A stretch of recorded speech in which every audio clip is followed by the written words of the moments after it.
Iyoo nageenya badhaadhaa akkam jirtu fayyaa jirtu nagaa kiyya galata rabbii bakka jirtanitti Oromoonni marti bakka nagaa keessan taatanii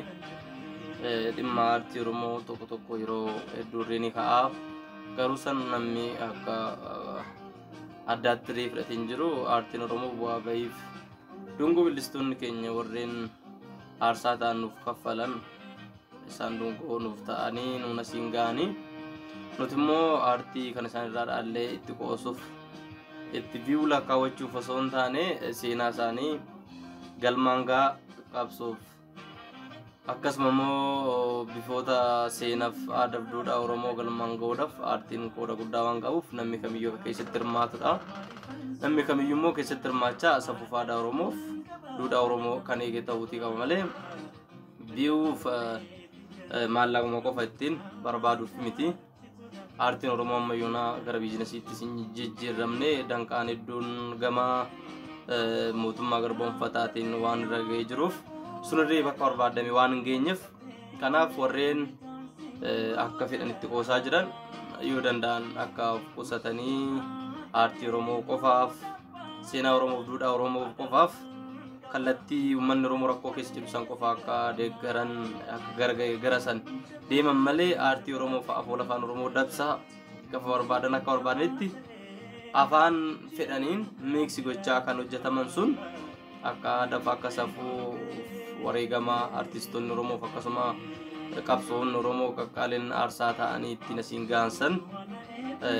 imaanaa isaanii nyaachuu waan ta'uuf warreen akka arganitti viiyoo qofa argachuuf afaan kanatti kallattii hundaa waan hundaa itti qoosaa jiran rabbiif jedhaati yoo qusattan dansan jedhaan gama kootini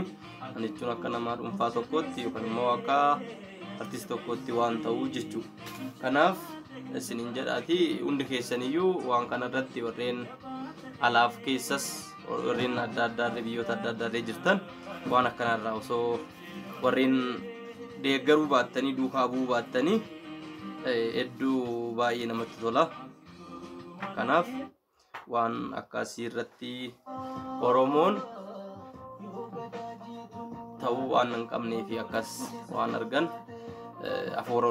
Oromootti taphachuun fi viiyuu qofa lakkaa'achuuf akka hin deemne fi immoo asumaan kan itti dabaluu danda'u warreen keessattuu biyya keessa jiran gosa CRBT weellisaa hedduu fayyada.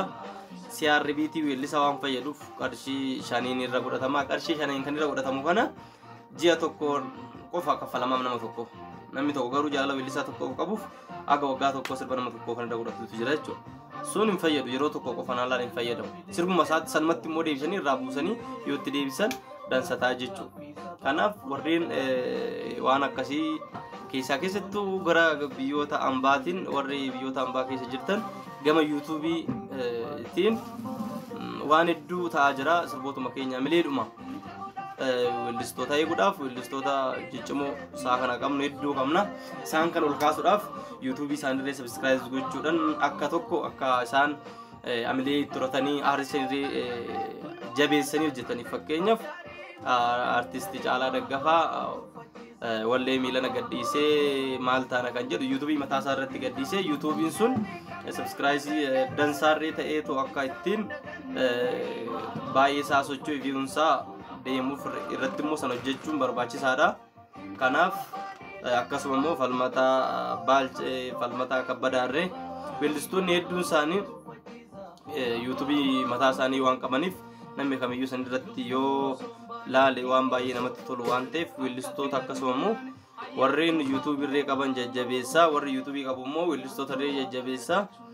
aartii Oromoo akkasittiin humna ammaa fi osoo ittiin qophaa'in waasa'uu waan eegalee fi kanaaf kaan immoo yeroo biraa walitti deebina ammaa fi yeroo biraa deebina isiniin jedha.